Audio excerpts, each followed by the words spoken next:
Listo, ahí está grabando. Bueno, la clase de hoy voy a empezar con un tema que me parece que ya vieron, al menos así implícitamente, o sea, en la clase de Osvaldo, por ejemplo, usaron el tema que voy a empezar va a ser sentencias while y sentencia if. Creo que Osvaldo las usó, así que lo habrán visto al menos implícitamente.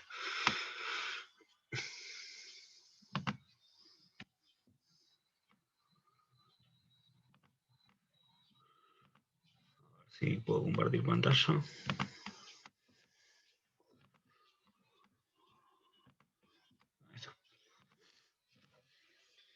Bueno.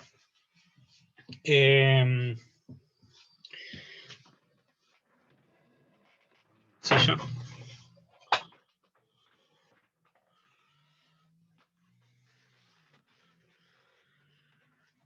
La sentencia if básicamente se utiliza para separar en casos. O sea, la forma clásica de una sentencia if es lo que en matemáticas se ve como una función partida. Es un ejemplo de sentencia if en cierto sentido. Porque lo que if quiere decir en inglés, o sea, acá lo que estamos hablando es if. La verdad es que no, tendría que testear a ver si esto se puede hacer.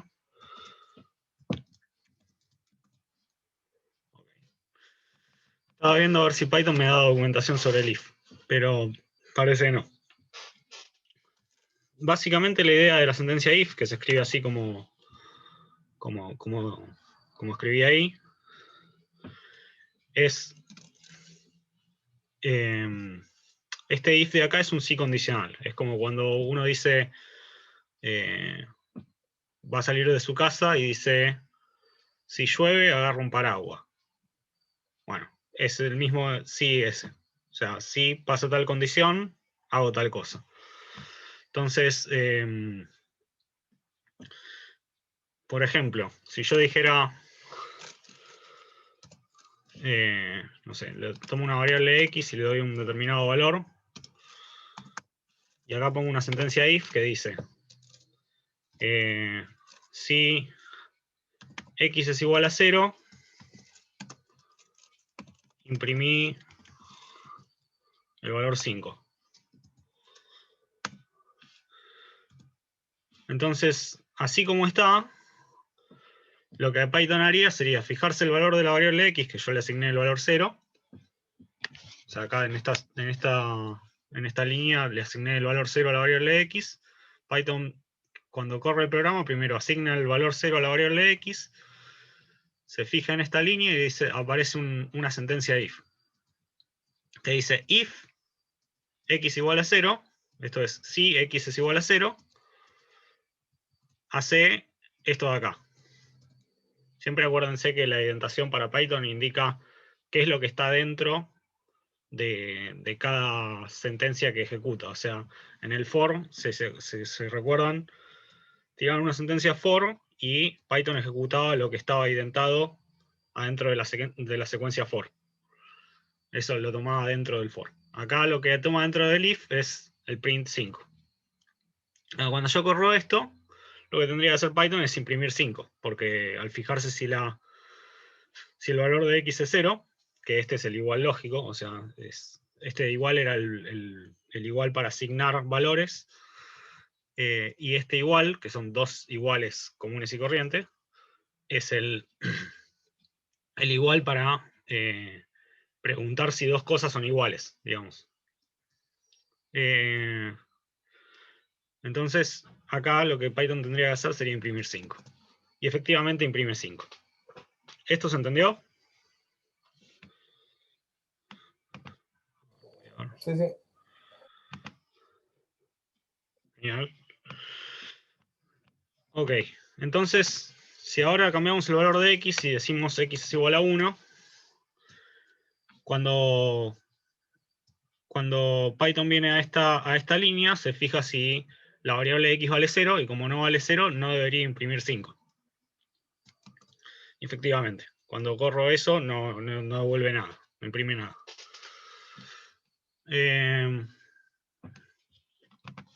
Entonces la sentencia if se puede usar así solo y decirle si pasa tal cosa, hace esto. ¿Qué pasaría si yo hiciera que cuando no vale esta condición, Python hiciera otra cosa? Bueno, eso podrían ser dos if, por ejemplo. Podría ser, si x es igual a 0, hace esto, y, o sea, porque lógicamente, o sea, uno puede, la afirmación x igual a 0, hace esto, puedo decirle, si no pasa esto, o sea, acá lo que sería es not x igual a 0. Ese not se usa para negar. Entonces, básicamente lo que hace Python es leer. Esto de acá sería cuando x no es 0, imprimí 2, por ejemplo. Entonces, si ahora yo corro esto, me debería imprimir 2, porque primero pasa por acá, se fija si x es igual a 0, dice, no, x no es igual a 0, entonces acá no hace nada, y en el segundo if se fija si x no es 0, e imprime 2, si x no es 0. Y como x no es 0, porque x es 1, va a imprimir 2. Entonces, imprime 2. Bueno, esta es una forma en la que uno podría hacer esto si Python ya de por sí no tuviera algo para abreviar todo esto. O sea, porque acá uno tiene que explicitar, acá uno tendría que explicitar cuál sería la negación de la proposición original. ¿Esta parte de acá se entendió? Sí. Ok. Si acá yo pusiera, por ejemplo, 0 de vuelta, lo que haría sería imprimir 2, porque, perdón, imprimir 5, porque se fija en el primer if, imprime 5, y si no, imprime 2. Bien. Pero Python tiene ya los if vienen con algo que permite abreviar todo esto, y eso se llama else. Por eso a veces se habla del if como si fuera if else. Si pasa esto, o sea, si x es igual a 0, imprime 5, y else significa si no. Entonces, lo que quiero decir esto es, si x no es igual a 0, imprimí 2. O sea, ejecuta esta sentencia de acá. Entonces, en este caso, estoy todavía en x igual a 0, así que imprime 5. Pero si ahora yo cambio de vuelta a 1, al imprimir pasa a imprimir 2. Al ejecutar pasa a imprimir 2. Porque x no es, o sea, viene Python acá, dice x es igual a 0, no. Entonces voy al else. Imprime 2. Profe, Sí. ¿el else tiene que estar con un if también o se puede Sí. poner solo? Sí, solo Ah, creo que no tiene sentido. no tiene sentido, claro. Porque el else siempre me parece no tiene sentido porque la idea es que el else se define en base al if. O sea, el else se ejecuta si no pasa la condición del if. Ah, claro, sí, sí. Entiendo. Gracias. ¿No de qué? Bien, entonces, una última cosa del if es que permite además meter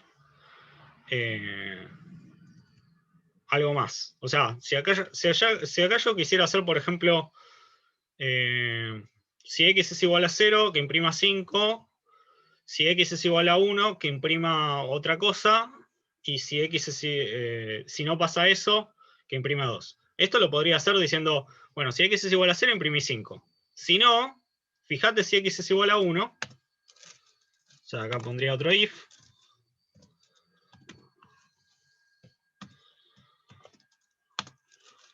Si x es igual a 1, quiero que imprimas 3. Y si no, imprimí 2. Bueno, entonces si se fijan acá lo que haría Python sería, yo primero asigné la variable x igual a 1, entonces entro en el primer if. ¿X es igual a 0? No, no es igual a 0, es igual a 1. Entonces, este if no hace nada, pasa al else, y dice, bueno, estoy en la condición de else, porque x no es igual a 0. Entro en el else y tengo que ejecutar lo que aparece acá. ¿Qué aparece acá? Aparece otro if.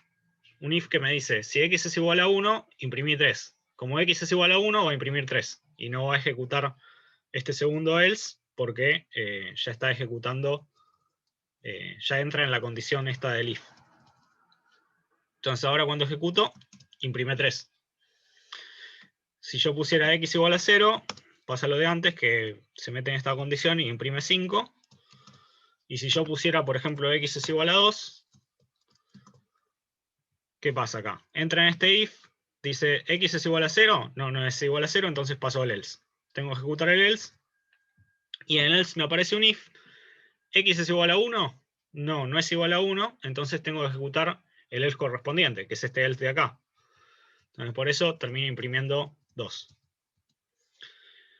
¿Esto se entendió? Sí. Bueno, esto de acá se puede abreviar. Y la forma de hacerlo es con algo que se llama elif. Elif es una abreviación de else if. O sea, acá ven que tengo este else, y adentro de este else aparece un if, x es igual a 1. Bueno, en lugar de hacer eso, pongo elif, x igual a 1. Esto de acá, creo que no es necesario esto, pero lo voy a intentar como sería lo correspondiente. O sea, si yo acá quisiera entrar al elif, ven que la indentación me toca como antes, como está el print 5.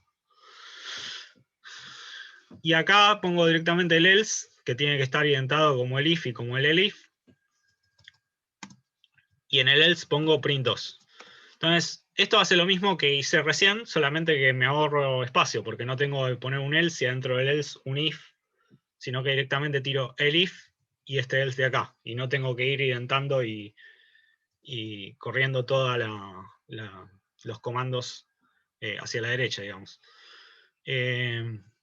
Entonces acá Python lee igual que antes. O sea, if x es igual a 0, no, x no es igual a 0. Entonces deja pasar esto. El if, esto significa si no pasa esta condición, x igual a 0, y además pasa esta condición, x es igual a 1, hace esto. X no es igual a 1, entonces deja pasar el if y sigue. Y acá aparece el else y termina ejecutando el else porque no se dieron ninguna de las condiciones anteriores. Ahora ejecuto esto y finalmente imprime 2, como antes. O sea, llega hasta el else y ejecuta el else. Si yo pusiera x igual a 0, es de vuelta lo mismo, o sea, imprime 5. Y si pongo x es igual a 1, es tal como antes, imprime 3. O sea, se mete en este elif e imprime 3. Y esto se pueden poner más el if.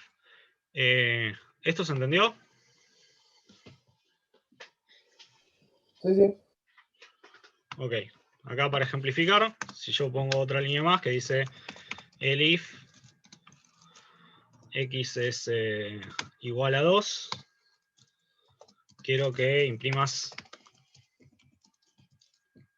6. En este caso x es igual a 1, entonces imprime 3. Si pongo x igual a 2, imprime 6. Y si pongo x igual a 3, imprime 2, porque entra en el else este de acá. Bueno, entonces, ahora para practicar esto, tengo un ejercicio. Voy a copiar el enunciado.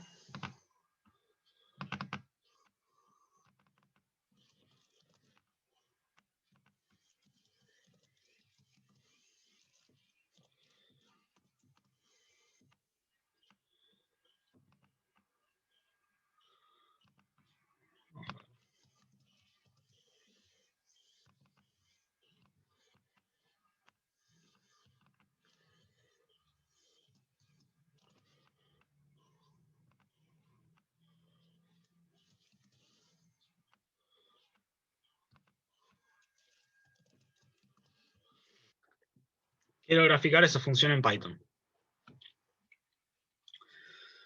Bueno.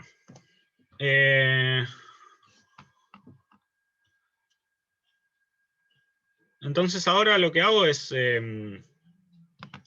simplemente definir la función esta con ayuda de la sentencia if. Acá defino f de x, o defino f de x. Le digo, si lo primero que me aparece en esta función partida es la condición x menor o igual que 0, podría empezar con cualquier otra, no hay problema con eso.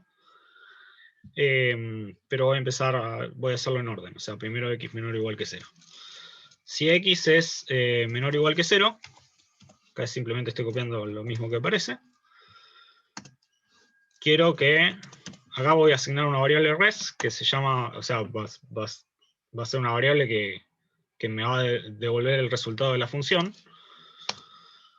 y acá quiero asignarle el valor 0, porque lo que quiero hacer es definir la función f de x que vale 0 cuando x es menor o igual que 0, entonces cuando entro en este if x menor o igual que 0, quiero que el resultado sea 0.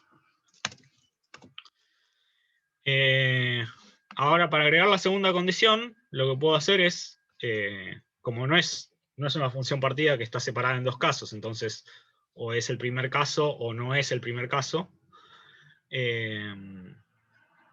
sino que puede ser el primer, el segundo o el tercer caso. Lo que voy a hacer es utilizar un elif, y en el elif no necesito poner toda esta condición 0 menor que x menor o igual que 1, porque ya sabemos que si no entra en el if, en el primer if que dice x menor o igual que 0, eso quiere decir que x es mayor que 0. Entonces, si x es mayor que 0, ya me ahorro de escribir esta parte de acá, de esta desigualdad de acá. Directamente puedo escribir x es menor o igual que 1.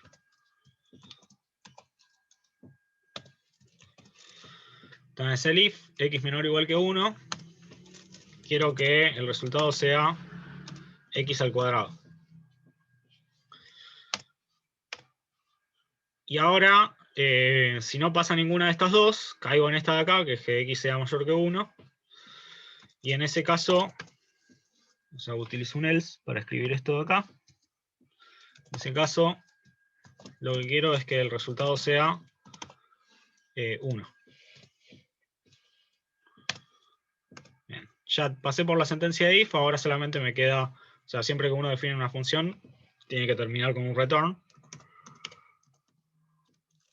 Y acá le pido que me devuelva la variable res. Esto de acá se puede hacer de forma distinta, o sea, yo puedo, en lugar de hacer esto así como lo escribí, no asignar la variable res y ponerle return a cada una de las partes del if. O sea, esto sería return. Acá le pido que devuelva 0 directamente. Acá le pido que devuelva x cuadrado. Y acá le pido que devuelva 1. Puede hacer de cualquiera de las dos formas y está bien. Python lo va a tomar igual. Bien. ¿Esto de acá se entendió? O sea, lo único que me falta es graficar, pero quería saber si se había entendido esta parte de acá. Ok. Bien.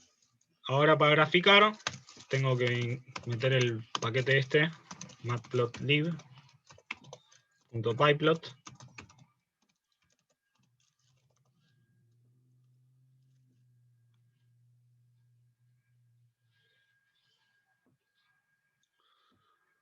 Bueno, está tardando un cachitín. Pero mientras voy graficando acá, ahí cargó. Y para graficar esto voy a necesitar los valores de x para los cuales quiero graficar. Voy a tomar, no sé, xplot entre menos 2 y 2, para así tengo representados los tres casos. Y voy a tomar 500 puntos porque me fijé con 100 puntos y había algunas cuestiones gráficas que eran engañosas. Así que con 500 puntos ya es suficientemente suave para el ojo. Esto es xplot, es np.linspace. Tengo que incorporar ese paquete todavía. -2 a 2, 500. Todos estos comandos lo vieron, ¿no? Porque yo estoy tirando ahí.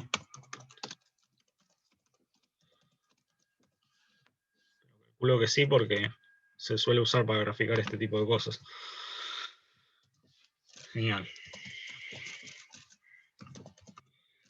Entonces ahora, perdón, acá, bueno, voy a tirarlo así y voy a fijarme qué pasa, porque esto fue el camino que había hecho originalmente. Bien, Python me tira un error.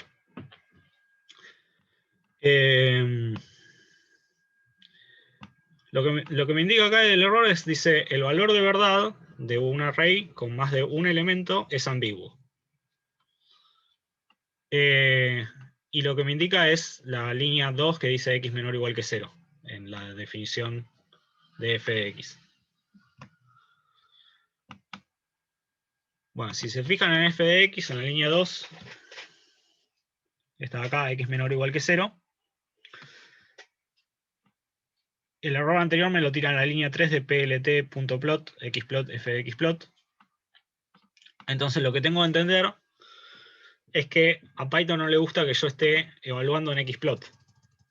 Porque xplot es una lista de valores y cuando trata de aplicar la función a la lista de valores, a veces, bueno, ustedes ya vieron que muchas veces directamente aplica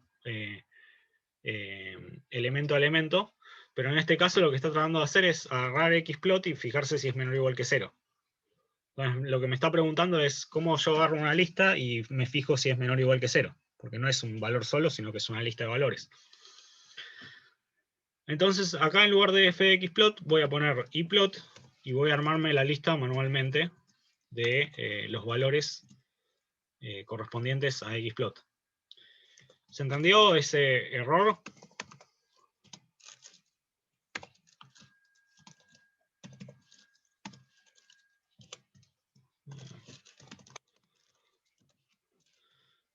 Acá lo que estoy haciendo es tomar la lista vacía y para los x en xplot, eso es para cada uno de los elementos de xplot, empiezo con el primer elemento de xplot, que es -2, y voy siguiendo hasta el 2. Lo que le pido a Python es que en iplot me agregue el valor correspondiente de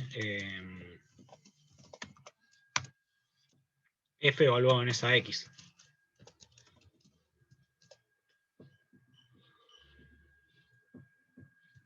Entonces ahora a mano me armé una lista con todos los resultados de la función y le pido que imprima el gráfico ese con las coordenadas x y las coordenadas y.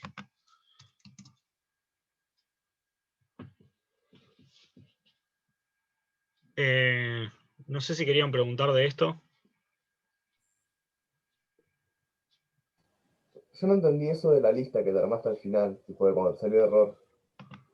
Esta lista de acá. Sí, la iplot, digamos. Ok. No, sí, básicamente lo que estoy haciendo es para cada uno de los elementos de xplot, o sea, for x en xplot significa para cada elemento de xplot. O sea, en cada caso le voy a Python lo que hace es agarrar y asignarle la variable x a cada uno de esos elementos de xplot. Le voy agregando a la lista iplot, que inicialmente es vacía, el valor de la función en ese elemento de x. Entonces, básicamente lo que hace es, a ver si acá puedo poner, va armando la lista, primero empieza con la lista vacía, después le agrega f en -2. O sea, después de la primera iteración de esto tengo f en -2.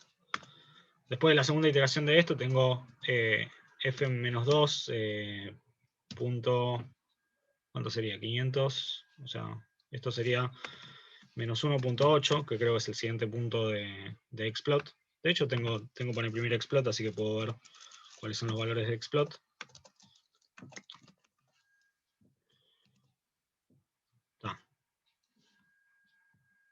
Este valor de acá. Porque en general, o sea, sí.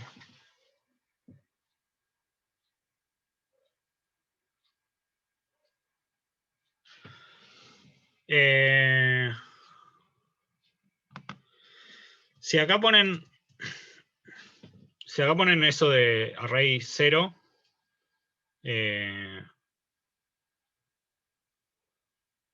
creo que sigue sin resolverse porque básicamente lo que se le están diciendo es que, de vuelta, que el X que tomen devuelva un array que tenga solamente al 0, pero el problema no es ese, sino que cuando uno va a evaluar la sentencia if, o sea, cuando Python va a evaluar la sentencia if, quiere comparar, se pregunta si X es menor o igual que 0. Y lo que está haciendo en este caso, que era hacer f en xplot, lo que Python entiende es que tiene que agarrar toda la lista y preguntarse si toda la lista es menor o igual que 0.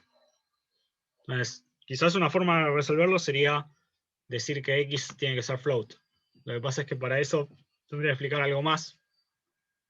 De hecho, tendría que buscar la documentación, porque tiene que estar en alguna parte de la documentación cómo explicitar que x tiene que ser un tipo de variable. El que le interese hacer eso lo busca, pero yo creí que era más fácil directamente armarme la lista con los resultados.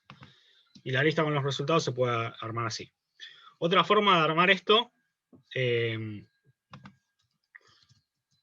bueno, esto creo que se entendió, que era la lista con f de menos 2, con f de menos lo que correspondía acá, que era 9, etc.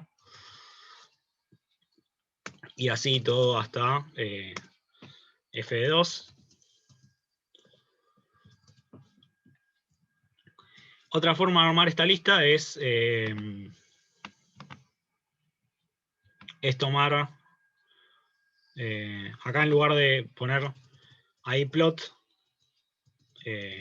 le voy asignando lo que ya tenía concatenado a la lista que solamente tiene f de x, es simplemente ahí plot decirle que agregue, esto es append, f de x. Este comando lo que hace es, a la lista que yo tengo, le agrega al final el valor f de x. Entonces ya directamente va agregando al final ese último valor y no tengo que hacer toda la asignación de la concatenación.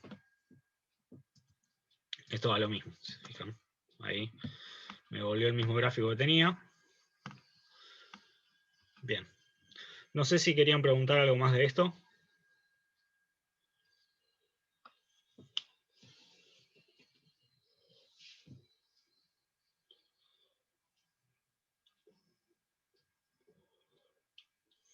No. Ok. Bien, ahora pasamos al siguiente tema, que es la sentencia while. La sentencia while es básicamente, while significa mientras, entonces la forma en la que se usa es, de vuelta, vamos a decir, por ejemplo, x es igual a 0.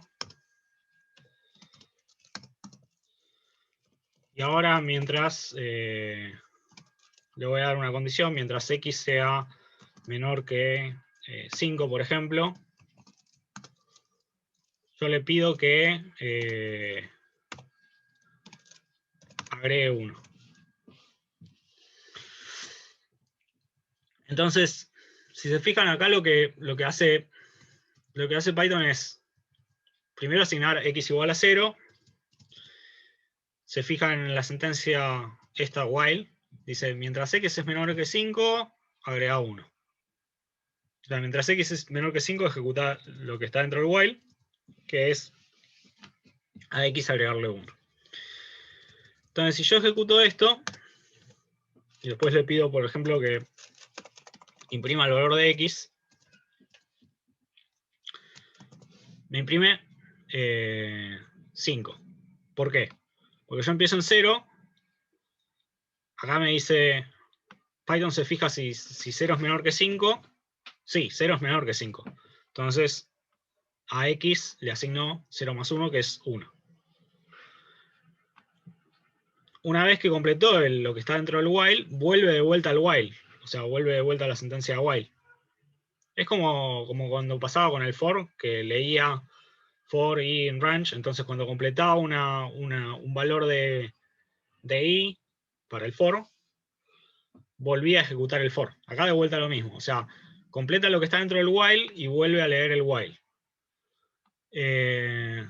Bueno, acá tengo entonces el valor de 1 para x, porque es la primera iteración, le asigno el valor de 1 a x. Y me fijo si 1 es menor que 5. ¿1 es menor que 5? Sí, entonces le agrego de vuelta 1. Entonces acá tengo el x igual a 2, vuelvo al while. ¿2 es menor que 5? Sí. Entonces le agrego de vuelta 1, me queda 3. 3, de vuelta vuelve al while. 3 es menor que 5, le agrega 1, me quedan 4. De vuelta lo mismo, 4 es menor que 5, le agrego 1, me queda 5. ¿5 es menor que 5? No, 5 no es menor que 5. 5 es igual que 5. Entonces, el while ese no lo ejecuta y ya sale del ciclo while cuando esta condición no se cumple.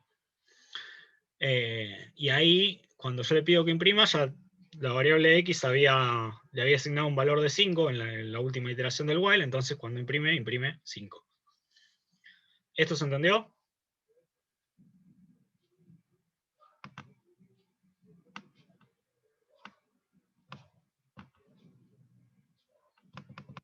Ok.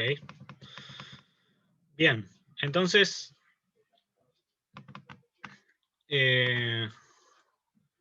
si ahora, por ejemplo, le pusiera agregar 2 y le pido que imprima, me imprime 6. Porque hace lo mismo que antes. O sea, empiezo con el 0, 0 es menor que 5, le agrego 2, vuelvo acá al while, 2 es menor que 5, entonces le agrego otros 2, me quedan 4. 4 es menor que 5, entonces le agrego otros 2, me quedan 6. 6 es menor que 5, no, 6 no es menor que 5, entonces termino imprimiendo 6. Bueno, entonces ahora, si todos entendieron eso, paso directamente a un ejercicio de while.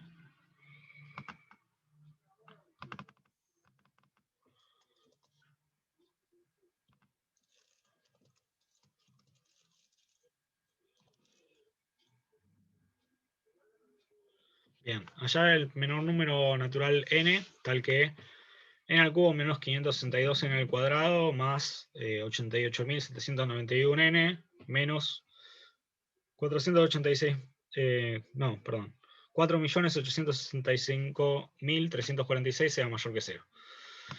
Entonces, yo empiezo con n igual a 1, que es el primer número natural, y lo que le pido a Python es que mientras no se cumpla esta condición, o sea, mientras n al cubo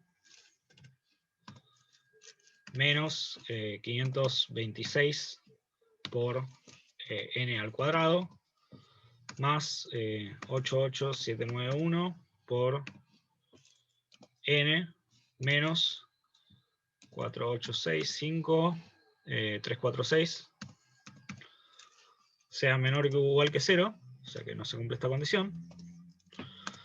Le pido que a n le agregue 1.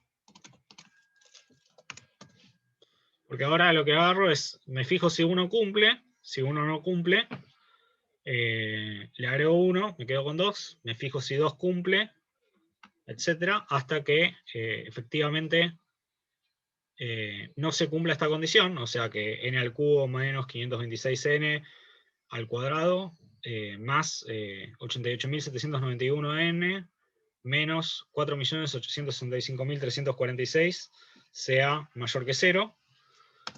Cuando pasa eso, no se mete en este ciclo while, y ahí puedo imprimir el primer valor de n que no cumple eso.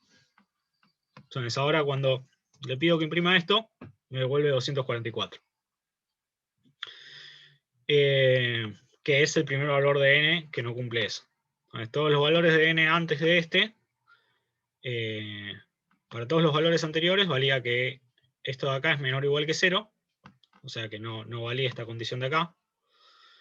Y para este valor, que es 244, ya se cumple esto de acá, porque no se metió de vuelta en el ciclo while para agregar un número más.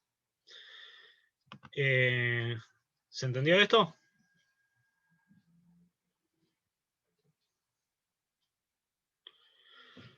Bien, entonces ahora pasamos a la parte no Python de la clase.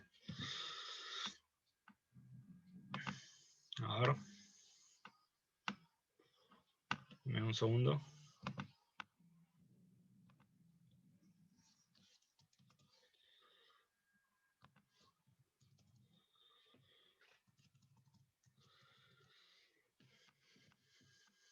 Ok. Paso a compartir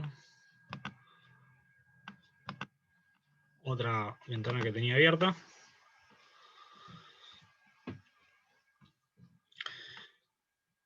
Hoy vamos a hablar de los métodos de bisección y de regula falsi. Bueno, estos métodos son para hallar raíces de una función. O sea, se pueden usar para otras cosas, en el sentido de que uno puede resolver una ecuación cualquiera, pensando que la ecuación que uno tiene, si paso todos los términos a un lado, me termina quedando toda una gran función igualada a 0, digamos. Entonces, los métodos para hallar raíces sirven para resolver ecuaciones de cualquier tipo, digamos. Simplemente mediante ese método de pasar todo de un lado del igual. Entonces acá, por ejemplo, lo que estoy tratando de determinar son el valor de las raíces de una función, que es esta función x por e a la x menos 1, que determinar el valor de las raíces de esta función es lo mismo que determinar las soluciones de la ecuación x por e a la x es igual a 1, porque x por e a la x igual a 1, paso el 1 del otro lado restando y me queda esta cosa de acá es igual a 0. O sea, las raíces de f van a ser las soluciones de esa ecuación. Entonces, lo que a uno se le ocurre para resolver, para encontrar las soluciones de las raíces de esta función, si a uno le preguntan, y no conoce métodos para hallar las raíces, es graficar, por lo menos a mí lo que se me ocurre es graficar la función y ver dónde cruza el eje X. Entonces acá lo que hice fue eso. O sea, primero voy a subir y voy a ejecutar esto, porque si no voy a tener problemas cuando vaya a ejecutar cada porción de esto. Primero lo que hice fue definir la función f de x. Y acá de vuelta me armé la tabla de valores. O sea, xplot. Entonces tomé entre menos 2 y 2, tomé 100 valores. Y grafiqué la función f en esos 100 valores. Acá esta línea de acá es agregarle el eje x para poder ver dónde corta esta función al eje x, para que esté bien claro. Entonces ahora ejecuto eso y me devuelve el gráfico este. Si se fijan, el corte parece estar entre 0.5 y 1. Entonces, lo primero que puedo decir es la raíz estaría entre 0.5 y 1.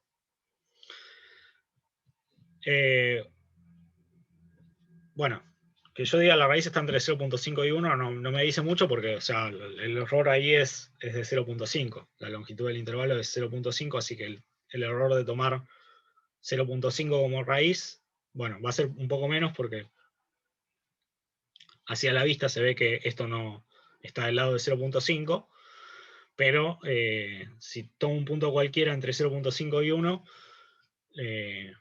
la cota del error va a ser 0.5. Bien, entonces, ¿cómo hago para mejorar eso? Bueno, agarro y ya sé que la raíz está entre 0.5 y 1, entonces en lugar de graficar en el intervalo menos 2, 2 la función, me fijo específicamente qué le pasa a la función entre 0.5 y 1. Entonces, ahora hago un xplot distinto, que es entre 0.5 y 1, tomo 100 puntos y vuelvo a graficar. Entonces, al graficar esto, veo que la función interseca el eje de las x entre 0.5 y 0.6. De vuelta, acá el error es de 0.1. Y si quisiera tener más precisión en la raíz, lo que tendría que hacer sería graficar entre 0.5 y 0.6 y fijarme en qué parte específicamente interseca al eje de las x la función. Entonces grafico en el intervalo 0.5 y 0.6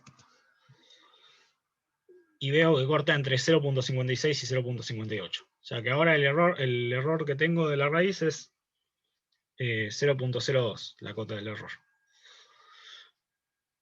Bien. De vuelta puedo hacer lo mismo, grafico entre 0.56 y 0.58 y me queda que se interseca entre 0.5650 y 0.5675. Ahora, cada vez es mejor el error, claramente porque cada vez voy tomando intervalos más chicos. Entonces ahora el error es de 0.0025. Bueno, y acá lo hice una vez más, grafiqué entre 0.5650 y 0.5675, y me da que se interseca entre 0.5770 y 0.5675. Entonces ahora el error que yo tengo para la raíz es de 0.005. Esto me parece que es bastante intuitivo. No sé si alguno quería hacer una pregunta de esto.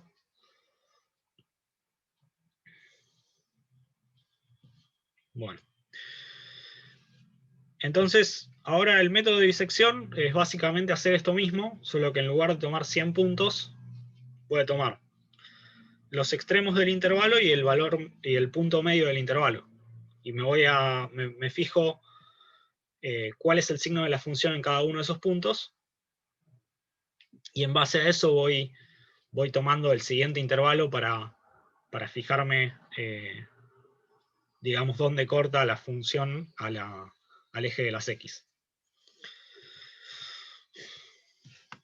Bien, entonces ahora el ejercicio que quería hacer es hallar una de las raíces de x cubo menos 5x menos 1. Voy a dejar de compartir.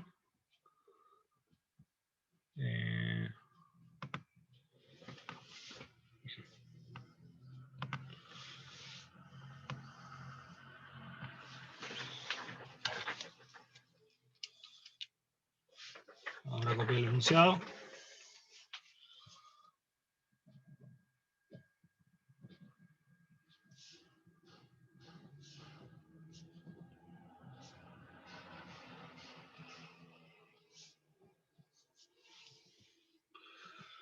Es medio... No está demasiado especificado este enunciado, es como un poco general el enunciado, porque no me dice, por ejemplo, con cuánta precisión quiero hallar las raíces. Así que va a ser más que nada un enunciado para al menos fomentar la primera parte de lo que voy a hacer. Bien, entonces esto lo vamos a hacer con dos métodos, el método de disección y el método de regula falsi.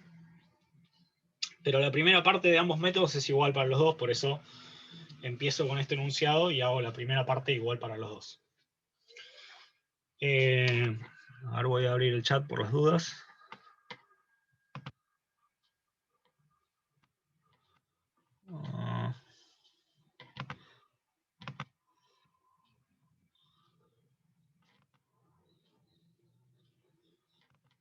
Ok.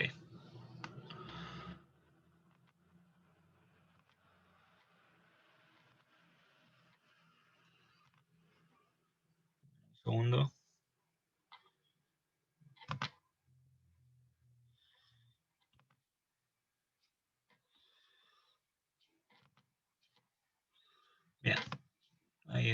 resolví el problema que tenía.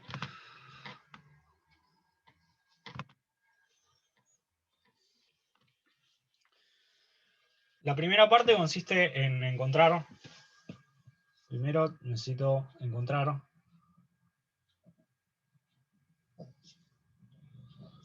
un intervalo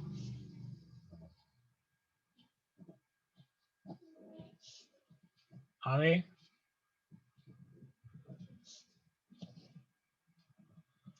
en el que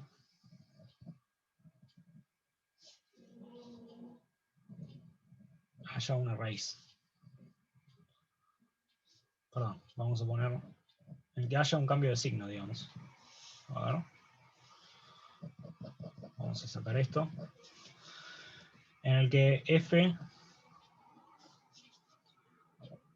tome distintos signos en los extremos.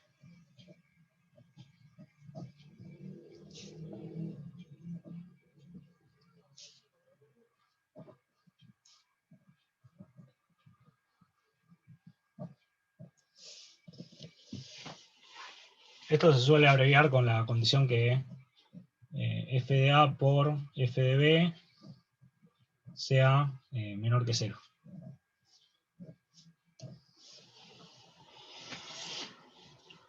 Esto quiere decir que si f de A es positivo, f de B tiene que ser negativo, y si f de A es negativo, f de B tiene que ser positivo.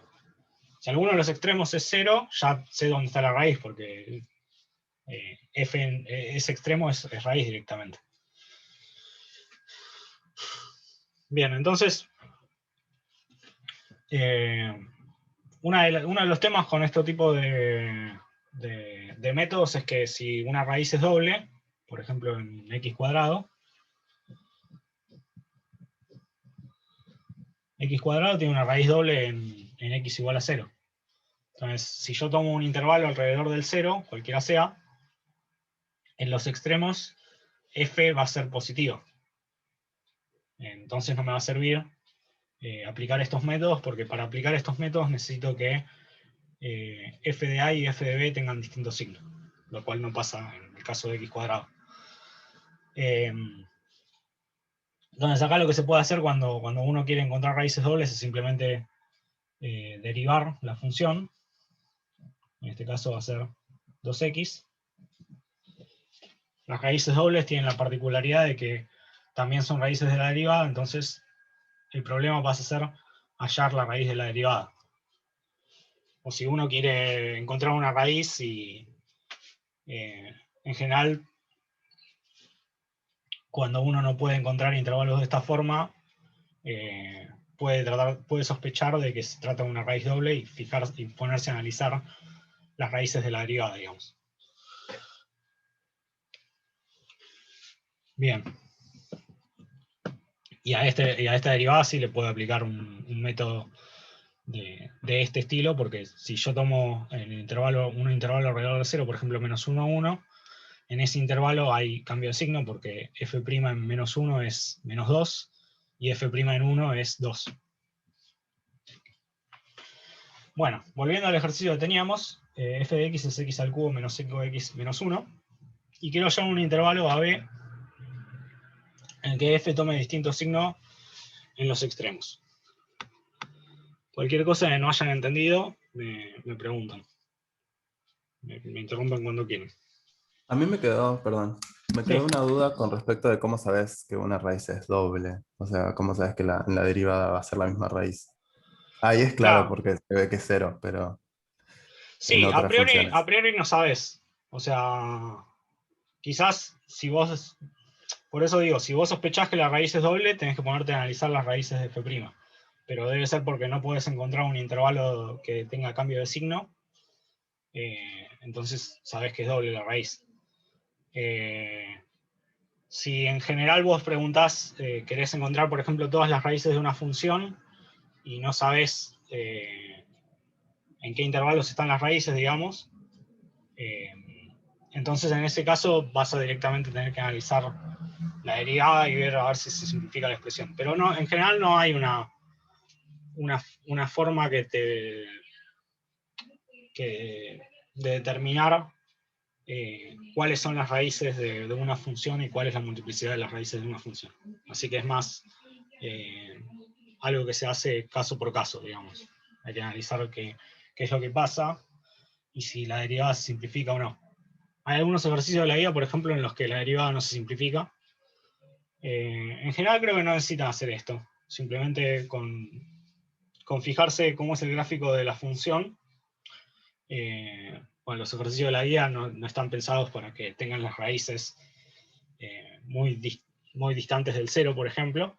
Entonces, suele ser fácil ver dónde están las raíces y en base a eso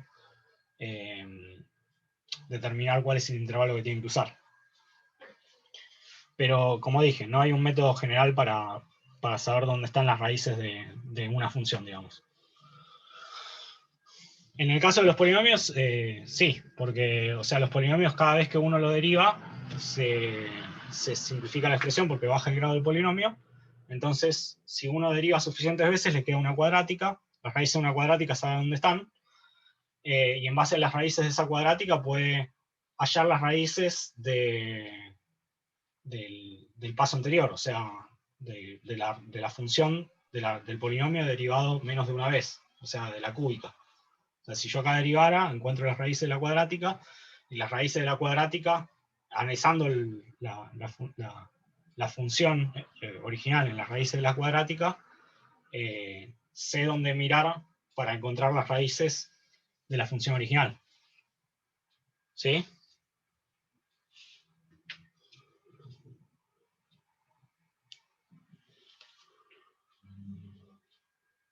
Bueno, pasamos a hacer el ejercicio. Después va a estar un poco más claro eso de mirar las derivadas del polinomio, porque en algún momento voy a usar un argumento de ese estilo. Bien, entonces, encontrar un intervalo AB, lo primero que tengo que hacer es encontrar un intervalo AB en el que f tome distintos signos en los extremos. Bien, notemos lo siguiente. En el caso de los polinomios impares, o sea, los polinomios impares, uno puede sacar el término principal como factor común, que en este caso es x cubo, y a uno le queda esto así.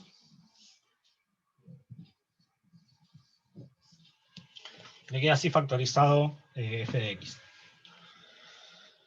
Entonces, lo importante de esto es que cuando x tiende a más infinito,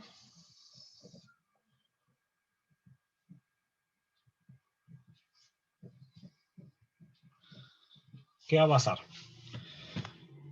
Perdón, esto ahí. Cuando x tiende a más infinito, el x cubo tiende a más infinito, y esta parte de acá tiende a 1, porque esto tiende a 0, esto tiende a 0, y esto tiende a 1. Esto se queda en 1. Entonces, todo esto de acá tiende a más infinito. No sé si se entendió eso.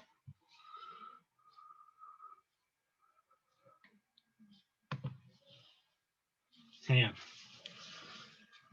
Ahí ya propusieron un intervalo. Yo voy a terminar de hacer esto. Porque aparte, las siguientes partes del ejercicio ya las había pensado por una raíz específica. Entonces, voy a quedarme con el intervalo que me convenga. Cuando x tiende a menos infinito, esto de acá tiende a 1, y esto de acá tiende a menos infinito. Entonces, el límite de x tendiendo a menos infinito de f de x es menos infinito.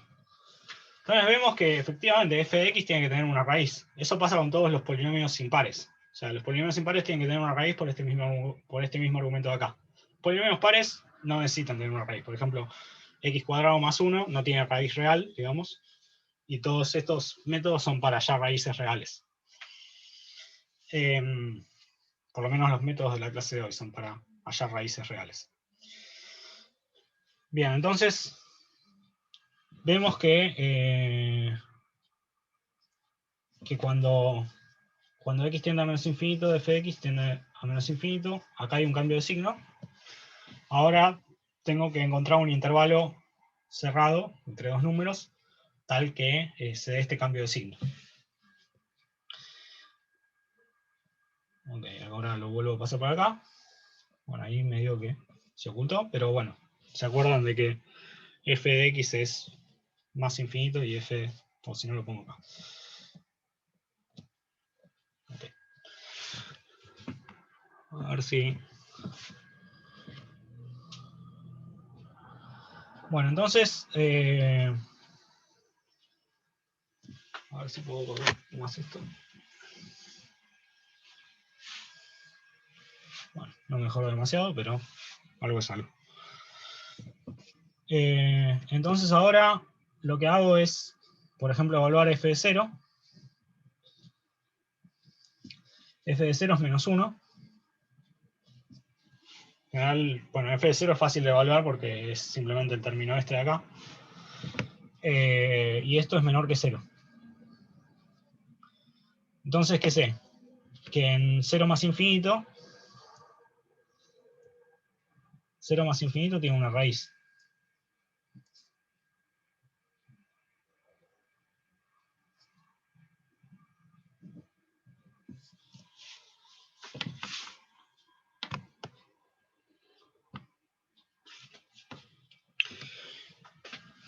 Bien. Ahora simplemente lo que voy a hacer es ir testeando en números naturales mayores que 0, o sea, números naturales, hasta que encuentre alguno que sea de signo positivo, porque si sé que si me voy, si tomo un número natural suficientemente grande, como se acerca más infinito, digamos, va a tener que ser positivo, porque el límite de x tendiendo más infinito de f de x es más infinito. Entonces, pruebo con f de 1. F de 1 es 1 menos 5 menos 1. Esto es menor que 0. Pruebo con f de 2. F de 2 es 2 al cubo menos 5 por 2. O sea, esto menos 1. Esto de acá es 8 y esto de acá es 10. Entonces esto es menor que 0. Y ahora pruebo con f de 3. F de 3. ¿Hay alguno que le moleste la sombra? Porque yo no estoy viendo... Sí, la sombra la verdad que se lleva... A ver, pues ahora que estoy viendo. Voy a ver si puedo correr todo esto.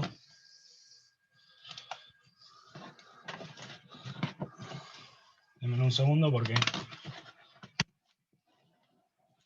este celular lo tengo como agarrado en una estantería y justo tengo que pasar de un libro a otro para correr esto.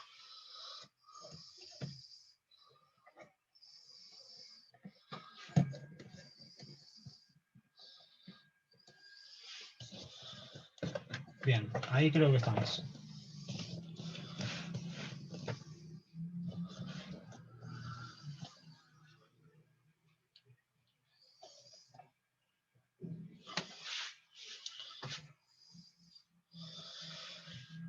Bien, entonces f de 3 evalúo y me queda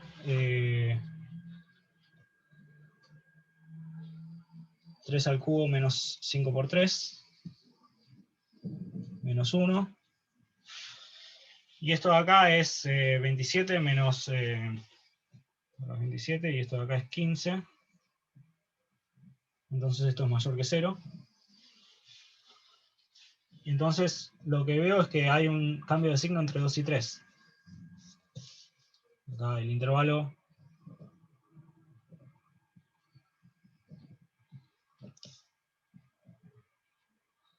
2, 3 tiene un cambio de signo.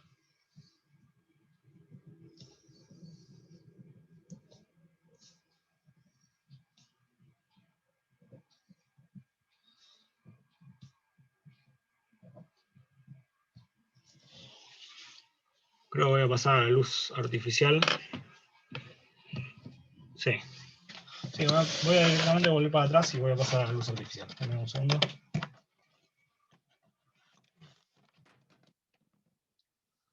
Ahí se cayó el celular. Ya estoy con ustedes de vuelta.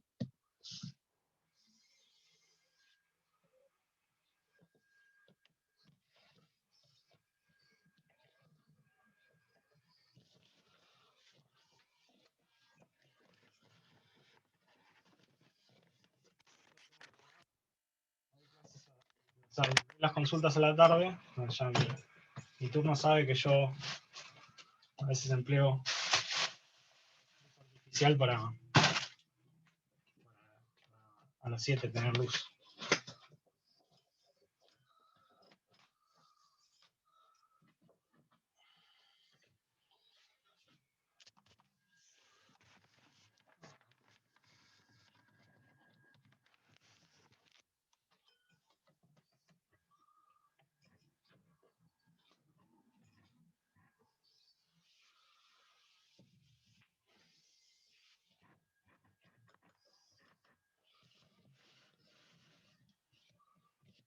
Ahora vamos a ver si...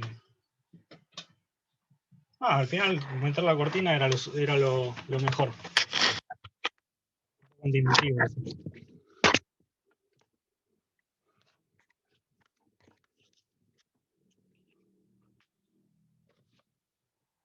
Bueno, ahora al menos parece que se ve todo más uniforme y no hay partes que sean negras y partes que sean claras.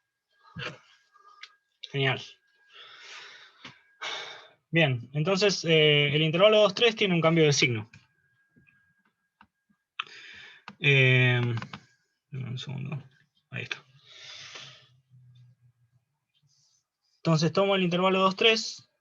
El intervalo 2,3 va a ser el que inicialmente voy a considerar para aplicar los métodos. Entonces, ahora sé que la raíz está en 2,3 porque tiene un cambio de signo y por Bolzano, si en los extremos del intervalo hay un cambio de signo y la función es continua, como es el caso de esta función, tiene que tener una raíz ahí. Paso entonces al enunciado para el caso de bisección. Dice, comenzando con el intervalo 2,3, que es el que hallé recién,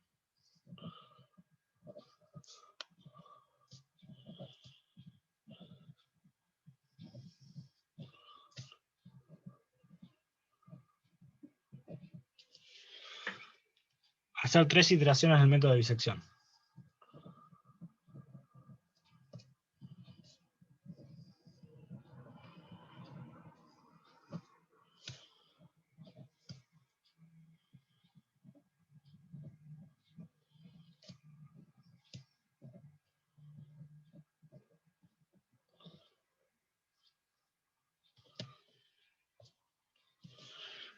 Y ahora lo que digo es dar una cota para el error en los siguientes casos. Dar una cota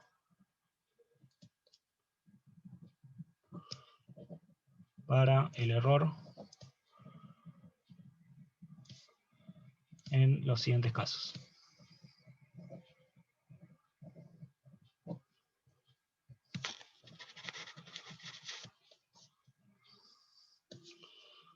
Uno. Vamos a ponerle el 1 así. Aproximamos la raíz tomando uno de los extremos del intervalo resultante.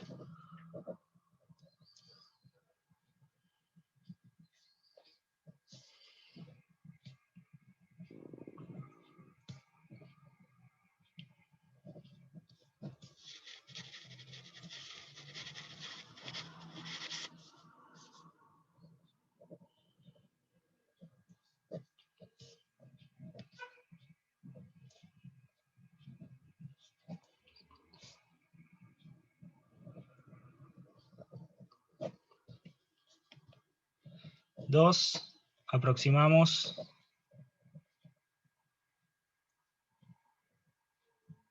de vuelta, aproximamos la raíz tomando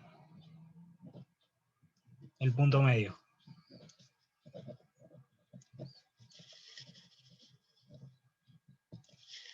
del intervalo resultante.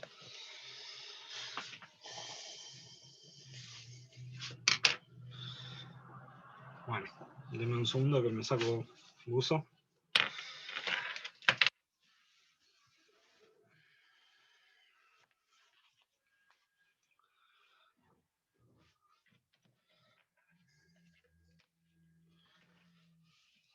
Y una última parte del enunciado, lo que pregunta es ¿cuántas iteraciones son necesarias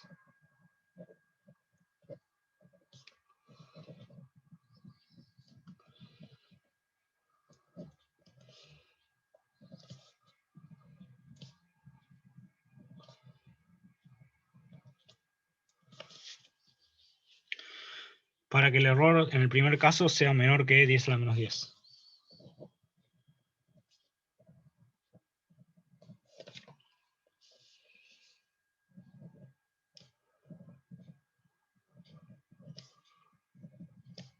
En 1, digamos, sea menor que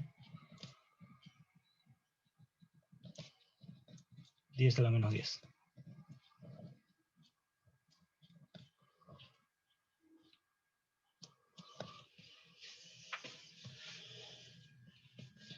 Bien.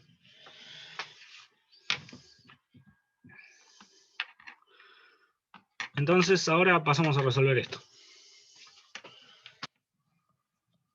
Voy a sacar esta hoja. Que ya- Profe, ¿te puedo hacer Sí. una consulta? Sí, decime. Eso que hiciste del límite al inicio, ¿lo podemos hacer siempre con cualquier función para ver si es que hay un cambio de signo? ¿Qué? ¿El límite este? Sí, claro, lo podemos hacer con cualquier otra función, siempre No. para ver si hay un cambio. No, por ejemplo, si toman la función, no sé, x cuadrado menos 1, eso tiene raíces en 1 y menos 1, pero cuando tienden a más infinito, va a más infinito, y cuando tienden a menos infinito, va a menos infinito. O sea, en esta función, f de x igual a x cuadrado menos 1. Porque acá pasa que cuando, en general en los polinomios de grado impar lo podés hacer. Por eso es un argumento que sirve para todos los polinomios de grado impar, para decir que todos tienen una raíz real, es hacer esto mismo. Pero para los polinomios de grado par no sirve. Esta función de acá tiene raíces en 1 y menos 1, y sin embargo no se ven porque, o sea, no se ven haciendo estos límites porque tanto cuando uno tiende a más infinito como cuando uno tiende a menos infinito, en ambos casos el límite es más infinito por este cuadrado de acá. Claro, claro, sí, sí. Lo habías comentado hace rato eso de que tenían que ser impares. Está bien, Claro, gracias. sí. Y en el caso de funciones de grado par, puede no haber raíz real, como en x cuadrado más 1. Por eso. Porque este argumento de acá no sirve para argumentar que hay una raíz. Ok, gracias. No hay que. Bien, entonces hago este ejercicio.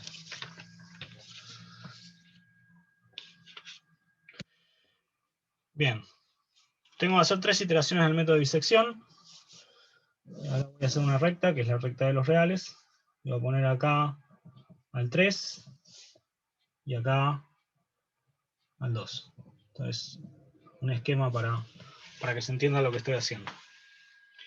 Vimos que f de 2 era menor que 0, entonces acá le pongo un menos. Y acá le pongo un más. Y f de 3 es positivo, entonces le pongo un más 6. Entonces esto me dice que esta es una forma de representarlo, no sé, lo inventé yo. Es bastante intuitiva, así que probablemente se haya inventado de forma independiente. Entonces, como este es negativo y este es positivo, sé que en este intervalo hay un cambio de signo. Entonces, lo primero que hago en el método de bisección es tomar el punto medio entre los dos extremos. Esto de acá es 2.5. Y me fijo cuánto vale f en 2.5. De vuelta, es agarrar la calculadora y meter 2.5 en la fórmula de f y calcular cuánto vale esto.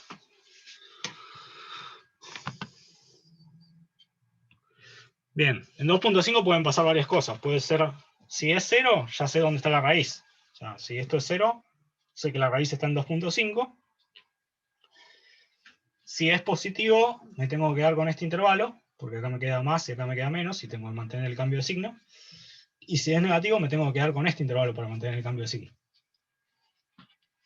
Entonces f de 2.5, ahora lo evalúo y me da 2.125.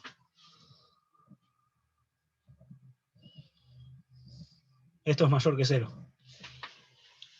Entonces, 2.5 me da positivo. Como 2.5 me da positivo, me tengo que quedar con este intervalo. Siempre me voy quedando con el intervalo donde hay un cambio de signo.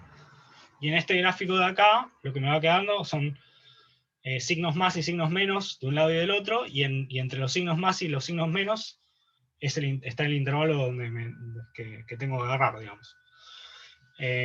Entonces, ahora tomo el punto medio entre 2 y 2.5. Punto medio entre 2 y 2.5. Esto de acá fue ya el intervalo 2-2.5 es el que resulta de la primera iteración del método de bisección.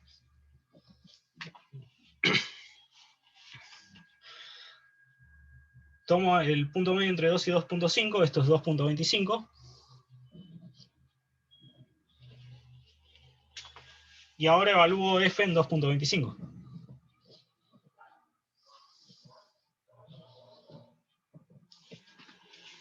F en 2.25.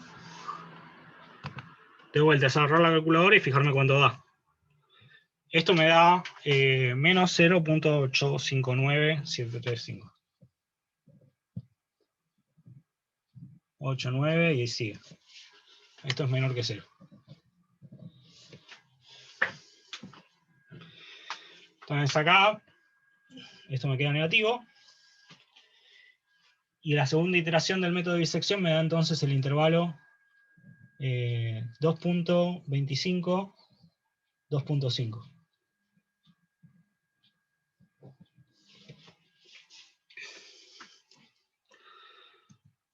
Bien, tenía que hacer 3 iteraciones, así que esto se corta ahora. Tengo que tomar el punto intermedio entre 2.25 y 2.5. Esto es 2.375. Y ahora evalúo f en ese punto.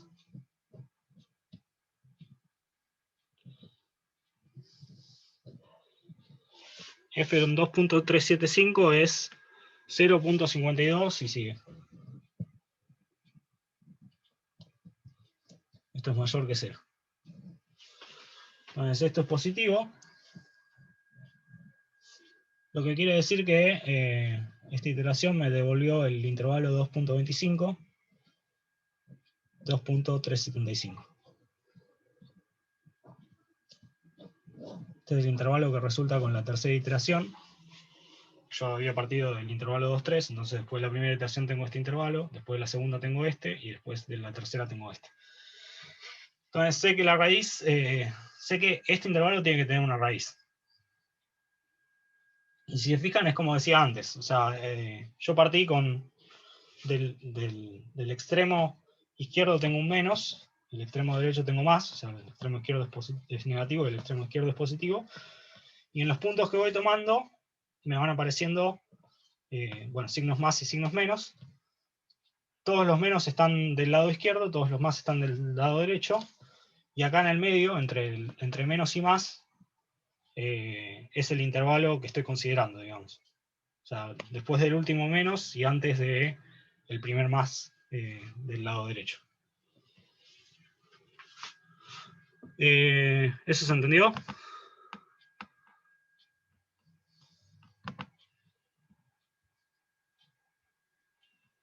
Bueno, genial. Entonces, siguiente parte del ejercicio. Me pide aproximar la raíz tomando uno de los extremos del intervalo resultante. O sea, ¿cuál es el error si aproximo la raíz tomando 2.25 o 2.375? Bueno, en ese caso, lo que tengo que calcular es, por ejemplo, en el caso de 2.25, lo que estaría calculando, el error sería el módulo de R menos 2.25, donde R es un número que desconozco, que lo único que sé es que R pertenece al intervalo 2.25, 2.375. R es la raíz, ¿no? Entonces, yo lo que quiero acotar es este módulo. Es la distancia entre R y 2.25. Como R está en este intervalo, lo peor que puede pasar es que R sea 2.375. Bueno, o que R se acerque mucho a 2.375. Sé que no va a ser 2.375 porque esto es positivo. pero se puede, por lo que sabemos, se puede acercar arbitrariamente a 2,3.75. Entonces esto sabemos que es menor, que si quieren pueden poner menor o igual, de hecho se sabe que es menor que 2,375 menos 2,25. O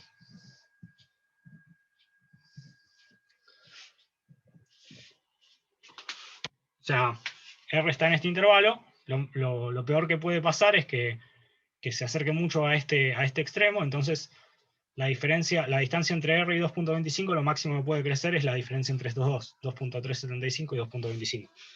Y eso es 0,125.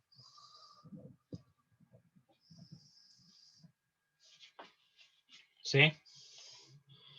Esto es el caso 1.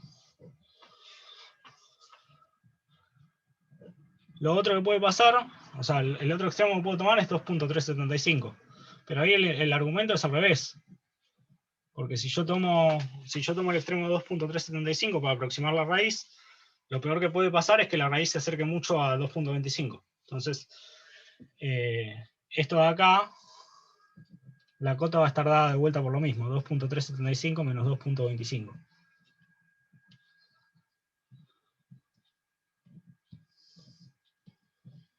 Que es 0,125.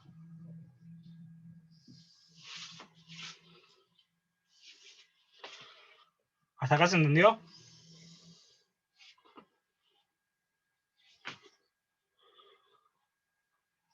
Bueno. Sigo. En el caso 2,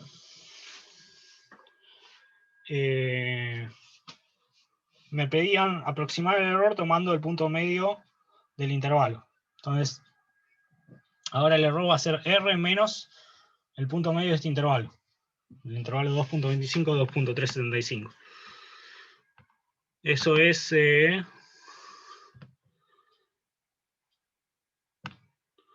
2,3125.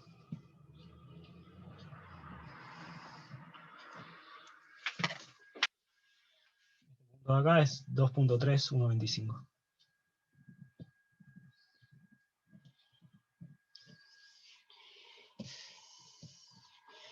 Bueno, en este caso, R o bien está de este lado o bien está de este lado. Pero como este es el punto medio, la distancia de R a este punto de acá va a ser a lo sumo la mitad de la longitud de este intervalo. ¿Sí? Porque, o sea, si R está de este lado, se puede acercar como mucho a 2,375. Entonces, está acotado por la distancia entre este punto y este punto. Y si R está de este lado, como mucho se puede acercar a 2,25, entonces está acotado por la distancia entre este punto y este punto.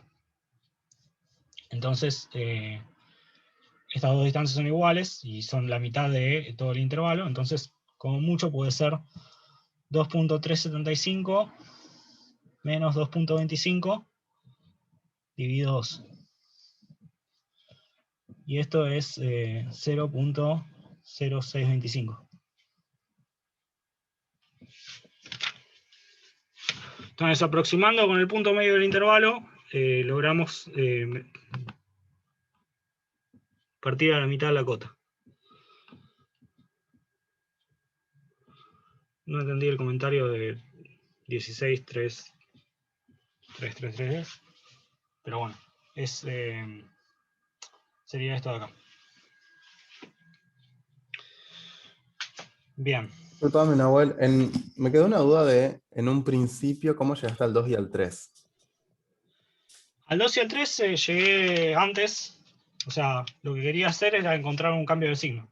Entonces, agarré la función, lo primero que vi es que cuando me iba más infinito, la f se iba a más infinito también, y cuando me iba con x a menos infinito, la f también se iba a menos infinito. Entonces, sé que hay un cambio de signo, pruebo en f de 0, por tomar un punto cualquiera, o sea, vos podés tomar otro punto y también probar. f de 0 me da que es negativo, entonces sé que entre 0 y más infinito hay una raíz. ¿Sí? Ah, Porque está bien, claro. O sea, fuiste esto es menor que probando 0, esto es nomás. positivo. Claro, sí. Y después, una vez que tenés que entre 0 y más infinito hay una raíz, vos podés ir tomando números cada vez más grandes y eventualmente va a pasar que evaluar la función en ese número va a tener que ser positivo, porque cuando x tiende a más infinito, f de Claro. x tiende a más infinito. Entonces Sí, acá sí, sí, simplemente había entendido eso, pero no sabía bien por qué empezaste por el 3, ponele. O por qué eh, elegiste el 3, fue no, arbitrario. elegí el 0 así arbitrariamente y después fui probando. O sea, esto me da menor que 0, o sea, f de 1 me da menor que 0, f de 2 me da menor que 0. Yo lo que estoy buscando es alguno que sea positivo, para así puedo reemplazar el más infinito que tengo acá por un número, digamos. Entonces fui probando hasta llegar al 3. Y el 3 me dio positivo. Pero ves que acá probé cada uno de los números naturales, ¿no? Pero sí, vos Claro. también podés probar, en lugar de probar con f en 1, podés directamente pasar del 0 al 10, por ejemplo, o al 100, qué sé yo. Claro. Y otra duda que tal vez es media tonta. No entiendo por qué estamos haciendo esto en un principio. ¿Por qué directamente no buscamos la raíz analíticamente? Analíticamente no, o sea, ustedes, a menos que conozcan la fórmula de la cúbica, no pueden encontrar la raíz analíticamente. Así que en este caso está bien fomentada la idea de usar un método numérico para encontrar la raíz de f. En general, o sea, de cúbica y cuártica hay fórmulas, a partir de grado 5 o más no hay fórmulas. Pero hay veces entonces en las que no podés encontrar la raíz analíticamente, simplemente tenés que hallarla por métodos numéricos. Y Ah, eso está es lo mejor bien. que hay. Ok, genial, gracias. No hay que. Bien, entonces, acá ya tenemos que si tomo 2.3.125, la aproximación es mejor que 0.0625. Sí, o sea, no importa qué signo tiene. Si uno quiere mejorar la cota aún más, se fija cuánto vale f en 2.3125 y en base a eso toma un intervalo a su vez más chico para terminar con una cota mejor. O sea, si esto de acá creo que era positivo, no, perdón, esto es negativo, entonces uno terminaría tomando este intervalo y si toma el punto medio de este intervalo, mejora esta cota, la divide a la mitad, digamos. Le queda 0.03125 de precisión en la raíz. Pero a lo que voy es que uno no necesita fijarse el signo de f evaluado en este punto para ya garantizar una cota de 0.0625 si uno toma como aproximación a la raíz el punto medio. Bien.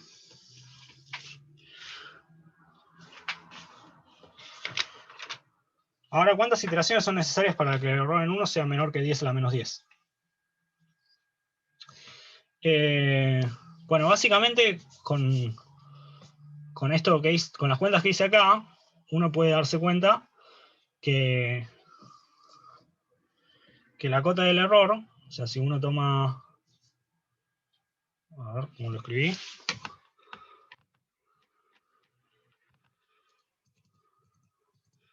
en cada paso la cota del error va a estar dada, si uno en el caso 1, la cota del error va a estar dada por 3 menos 2 dividido 2 a la n, donde n es la cantidad de iteraciones que hice. O sea, porque si yo tomo el intervalo inicial, si tomo uno de los extremos, la cota del error es 3 menos 2. ¿Sí? Es el argumento que hice acá, que en los extremos la cota está dada por la longitud del intervalo. Entonces, si yo tomo el intervalo inicial, la cota va a ser 3 menos 2, el módulo de 3 menos 2. Y en cada paso que yo haga, como se divide a la mitad la longitud del intervalo, las cotas tomando los extremos se dividen por 2. Es el argumento que hice recién diciendo que si tomaba este intervalo, dividía a la mitad la cota. Entonces el error, después de n iteraciones, este es el error del caso 1,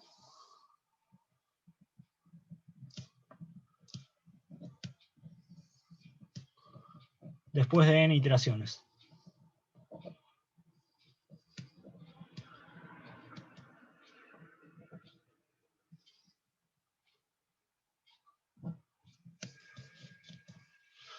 Entonces, lo que me pide es saber cuántas iteraciones tengo que hacer para que el error en este caso sea menor que 10 a la menos 10. Esto era el ejercicio que había escrito. Me pedía esto, ¿no?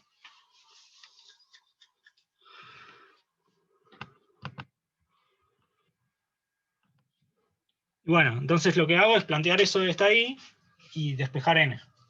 Para despejar n, me queda... Bueno, 3 menos 2 es 1, entonces esto no importa, me queda 1 dividido 2 a la n. Y 10 a la menos 10, lo paso para el otro lado, me queda esto de acá, me queda 10 a la 10 es menor que 2 a la n. ¿Sí? Y ahora, para seguir despejando, tengo que aplicar logaritmo a ambos lados. Entonces esto me queda 10 al logaritmo de 10. Puede ser el logaritmo de cualquier base, eso no importa. Menor que n por logaritmo de 2. El 10 y el n caen por propiedades de los logaritmos. Y ahora lo único que me queda hacer es pasar el logaritmo de 2 del otro lado dividiendo. El logaritmo de 2 es positivo, entonces no... Perdón, acá, cuando pasé de acá a acá, el logaritmo es una función creciente, entonces no me invierte la desigualdad. Y ahora para pasar el siguiente paso, voy a pasar dividiendo el logaritmo natural de 2, entonces como es positivo no me invierte la desigualdad y me queda 10 logaritmo natural de 10 dividido logaritmo natural de 2 es menor que n. Y esto de acá es... Un segundo que lo encuentre, 3.3, 33.219. 2, 1 y 100 los dígitos. Bueno, entonces, acá lo que me dice es que n es mayor que este número de acá. N tiene que ser mayor que este número de acá para cumplir esta cota inicial. Entonces, el primer n que puede servir es 34. Porque necesito que n sea mayor estricto que esto que está acá. Si fuera n igual a 33, sería menor estricto que esto.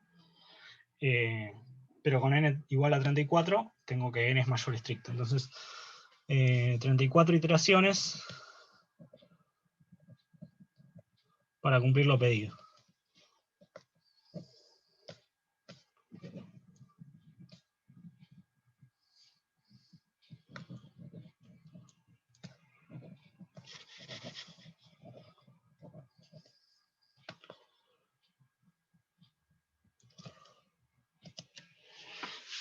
¿Eso se entendió? Disculpa, yo no entendí mucho la cuenta que hiciste en el punto 2. En el punto 2 es simplemente tomar el punto medio del intervalo que yo había conseguido. Y lo que estoy diciendo es, como estoy aproximando la raíz por ese punto medio, el error está dado por esto. Y lo que quiero acotar es esto. R tiene que estar en este intervalo. Esto es lo único que sabemos, es que R está en ese intervalo. No sabemos en qué parte de este intervalo está. Entonces, lo que estoy viendo es qué pasa si lo voy moviendo de este intervalo. ¿Cuánto me puedo alejar del punto medio en este intervalo? Para la derecha lo máximo que me puedo alejar es en 2.375 y para la izquierda lo máximo que me puedo acercar es en 2.25. En ambos casos la distancia entre R y el punto medio va a ser la mitad de la longitud total del intervalo. O sea, si yo me voy a 2.375, 2.375 menos 2.3125, me da este valor de 0.0625 que escribí acá. Y lo mismo para el otro lado, porque justamente este de acá es el punto medio, o sea que es el punto que equidista de 2.25 y 2.375. Por eso si tomo 2.375 menos 2.3125, me va a dar la mitad de la longitud del intervalo. ¿Sí? Ok. Bueno.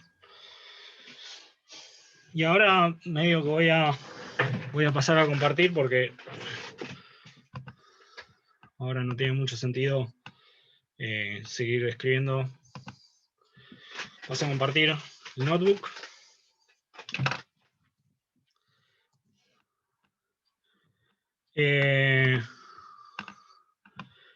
Bien. Entonces, acá lo que dije es, bueno, está todo copiado en las notas que voy a subir. Se requieren 34 iteraciones y usando Python, si quisiera calcular esto mismo usando Python, si quisiera calcular el intervalo correspondiente después de las 34 iteraciones usando Python, podemos o bien usar que son 34 iteraciones o bien hacer iteraciones hasta que la longitud del intervalo sea menor que 10 a la menos 10. Voy a mostrarles cómo hacer la primera forma, porque la segunda forma se usa para el otro método. Entonces acá lo que hice fue definir la función f de x, que es x al cubo menos 5x menos 1. Para eso tomo los extremos del intervalo original que tenía, 2, 3, y tiro este for. Esto me pide hacer 34 iteraciones. For in range 34 me pide hacer 34 iteraciones. Y acá básicamente lo que voy haciendo es que en cada iteración tomo el punto medio, que es a más b dividido 2. Me fijo si f de c es igual a 0. Si f de c es igual a 0 ya tengo la raíz. Y si no, si f de c es positivo, tenía que tomar... Mi nuevo b tenía que ser SC, porque los b eran los extremos del lado derecho del intervalo que estaba considerando, y los a eran los extremos del lado izquierdo. Entonces, si f de c es positivo, eso quiere decir que tengo que tomarlo como extremo del lado derecho.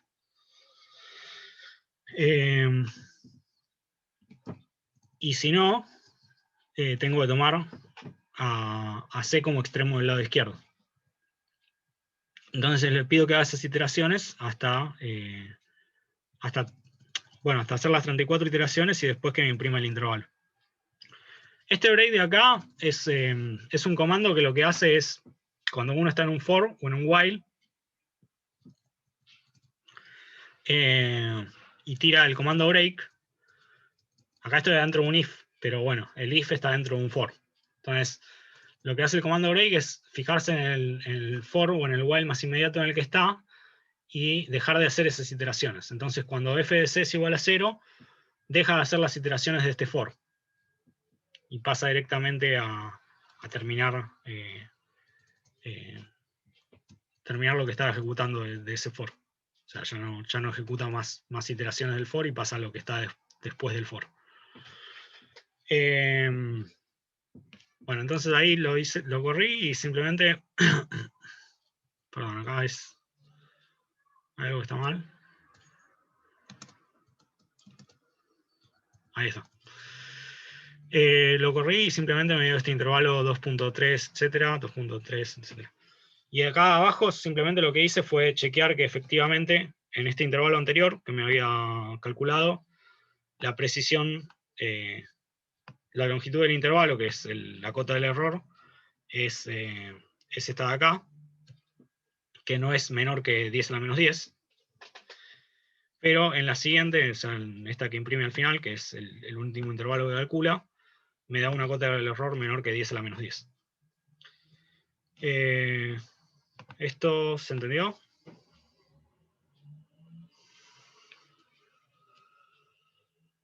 Bueno. Quería comentar un poco del regula falsi, así que si no hay preguntas de esto, paso a regula falsi. Regula falsi es más o menos lo mismo que bisección. La única diferencia es que en lugar de tomar el punto medio, se toma el punto donde o sea, se traza la recta entre los puntos de la función en los extremos y se ve dónde corta la función.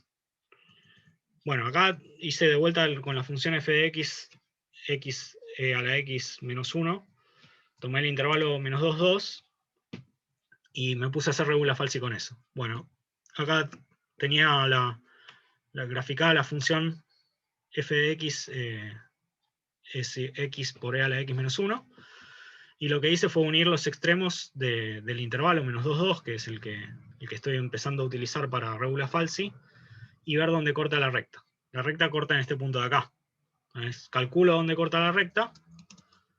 El valor donde corta la recta es este de acá. Habían visto la fórmula en la teórica, de hecho la escribí acá arriba. Así que si quieren pueden directamente usar esta fórmula, que es... Yo la fórmula en que me la acuerdo es, abajo tengo que poner f en un extremo menos f en el otro extremo, arriba pongo lo mismo, pero lo único que a cada una de esas cosas lo tengo que multiplicar por el valor de x en el otro extremo. Entonces, acá es f de bn menos f de an, y arriba es f de bn menos f de an, pero el f de bn va multiplicado por an, y el f de an va multiplicado por bn. Pero sale de hacer esto, o sea, de plantear la ecuación de la recta y decir, el siguiente punto que considero tiene que ser donde esa recta es igual a 0. Bien, entonces, una vez que encontré el valor de la recta, que es este es el valor de x en el que la recta interseca el eje de las x, evalúo cuánto es el valor de f, y tomo la siguiente recta. O sea, acá me da que el valor es negativo. Este paso es lo mismo que hacíamos con el punto medio en el caso de bisección. El valor me da negativo, entonces sé que como el valor me da negativo, sé que la raíz tiene que estar entre este punto y el otro extremo del intervalo que tenía originalmente, que es el 2. Porque hay un cambio de signo. Entonces, usando ese nuevo punto, trazamos de vuelta una recta. Acá es lo mismo, la segunda recta esta que ven acá es la recta nueva que tracé. Tomo la raíz de esa recta y trazo otra recta más. O sea, esta es la raíz de esta recta, y a partir de ese punto trazo de vuelta esta recta, porque f en ese punto vuelve a ser negativo, entonces quiere decir que me tengo que quedar con el mismo intervalo. Trazo esa recta. Y así sucesivamente. Bueno, acá directamente usé un ciclo for para que hiciera eso varias veces. Así que me termina dando este gráfico de acá, que es en cada paso voy trazando la recta y fijándome cuánto es la raíz. Y en base a esa raíz tomo la siguiente recta, y etc. No sé si hay alguna pregunta de esto.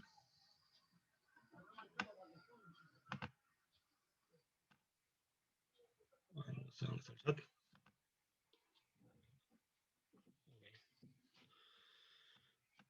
Bueno, entonces, bueno, esto de acá no es tan importante, es una fórmula del error. Porque en general en general en este método no van a poder dar una cota del error como antes. Entonces lo que se suele hacer es, en lugar de dar una cota del error, si se fijan en este enunciado, es comenzando con el intervalo 2, 3, hacer 3 iteraciones del método de regula falsi, es lo mismo que hicimos con bisección, lo único que en cada paso tomamos como nuevo punto la raíz de la recta esa. Y ahí dice, ¿es cierto que eventualmente la sucesión CSUN se encuentra en este intervalo? Bueno, eso va a ser cierto porque resulta que en el intervalo 2, 3 hay una única raíz. Entonces, como yo sé que la sucesión esta de los puntos CSUN tiene que tender a la raíz, eso es una diferencia entre regula falsi y bisección, es que los extremos de los intervalos no necesitan tender a la raíz. Pero los puntos estos que voy tomando de las raíces de las rectas sí tienen que tender a la raíz de la función f. Bueno, entonces, como eventualmente pasa que un término de la sucesión tiene que caer adentro de este intervalo. Y en tal caso, lo que me pregunta es, usando Python, ¿cuántas iteraciones son necesarias para obtener dicho término? ¿Y cuántas iteraciones son necesarias para encontrar un término que cumpla esta condición? Esta condición de acá, que el módulo de la diferencia entre Cn y Cn-1 sea menor que 10 a la menos 10, es lo que se suele usar en lugar de pedir que el error sea menor que una determinada cota. Porque como el término del error es más complicado, acá no se usa directamente la fórmula del error, sino que se usa esto de acá. Que vendría a ser como indicar que los CSUN ya están convergiendo, digamos. Porque los términos sucesivos tienen cada vez un error menor, digamos.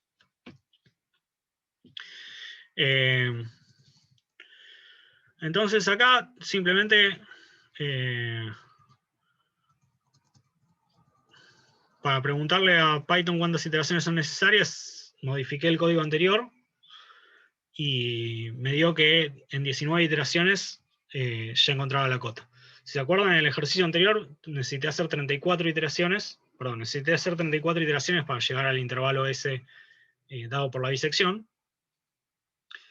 Acá con 19 iteraciones ya encontré un término de la sucesión que está en ese intervalo. O sea que en este caso, regula falsi converge mucho más rápido que el método de bisección. Eso no pasa siempre, y acá por eso tiré otro ejercicio, que es empezando con el intervalo 2,6, y comparé de vuelta ambos métodos. En el método de bisección, esto le agrega solo 2 iteraciones más, o sea que son 36 iteraciones en total. Y para regula falsi me termina quedando que son 85 iteraciones que tengo que hacer. Por lo menos 85. De hecho, van a necesitar 90 para llegar al mismo intervalo, digamos. Entonces, en este caso, regula falsi converge mucho más lento que el método de disección. Y esto se da porque vale esta fórmula de acá, y esta fórmula de acá, que es aproximadamente esto que aparece acá, me termina diciendo que la iteración de los errores está dada por esta constante multiplicada por el error anterior. Bueno, a fin de cuentas, si uno calcula esto y lo compara con el caso de la bisección, que es un medio el valor que le da esa constante, en el primero de los casos, cuando tomaba el intervalo 2,3, la constante me daba este valor de acá. O sea, esta constante de acá me da este valor de acá. Esto es mayor que 0,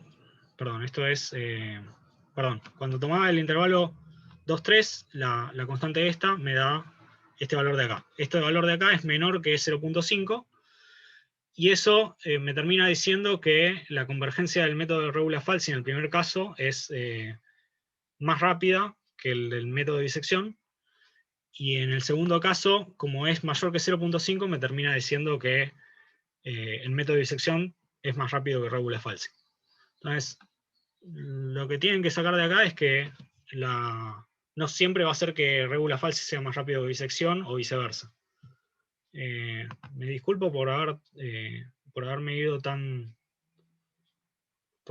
salido tan de horario y por hacer esta última parte de la clase así contada. Pero, bueno, no sé, si quieren pueden leerlo.